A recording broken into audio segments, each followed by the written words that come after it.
ఇటీవల కాలంలో సినీ సెలబ్రిటీలు చేస్తున్న కొన్ని వ్యాఖ్యలు వివాదాలకు దారితీస్తున్న సంగతి తెలిసిందే. ఈ కోవెలలోనే విశ్వనటుడు కమల్ హాసన్ తగ్ లైఫ్ ఈవెంట్లో చేసిన వ్యాఖ్యలపై పెద్ద దుమారమే రేపాయి.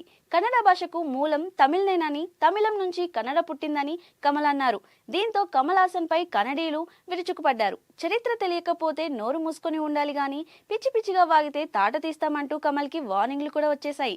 తమిళం మీద ప్రేమ ఉంటే చూపించుకోవాలి గాని కన్నడ భాషని కించపరుస్తారా అని రాజకీయ నేతలు, కన్నడ భాష ప్రియులు ఆయనపై మండిపడుతున్నారు. కమల్ హాసన్ వెంటనే కన్నడ ప్రజలకు క్షమాపణ చెప్పాలని డిమాండ్ చేశారు. ఈ వివాదంపై స్పందించిన కమల్ హాసన్ తను చేసిన వ్యాఖ్యలు ప్రేమతో చేసినవే గాని తనకు వేరే ఉద్దేశం లేదని అన్నారు. అయితే కమల్ హాసన్ కన్నడ భాషపై మాట్లాడిన సమయంలో అక్కడ కన్నడ సూపర్ స్టార్ శివరాజ్ కుమార్ ఉండడంతో కొందరు ఆయన్ని ట్రోల్ చేస్తున్నారు. అమ్మలాంటి భాషని పరాయి భాష నటుడు అవమానిస్తుంటే చూస్తూ ఎలా ఊరుకుంటున్నారని నిలదీస్తున్నారు. తాజాగా ఈ వివాదంపై శివన్న స్పందిస్తూ కమల్ హాసన్ తనకు తండ్రి లాంటి వారని, చిన్నప్పటి నుంచి నేను కమల్ హాసన్ ని చూస్తూ పెరిగాను, ఆయన నాకు తండ్రి లాంటి వారు అని, ఎవరైనా సరే కన్నడ భాష పట్ల తాత్కాలికమైన ప్రేమ కాకుండా స్థిరమైన ప్రేమ వ్యక్తపరచాలి. భాషా సంస్కృతి కోసం మీరేం చేస్తున్నారో ప్రశ్నించుకోండి.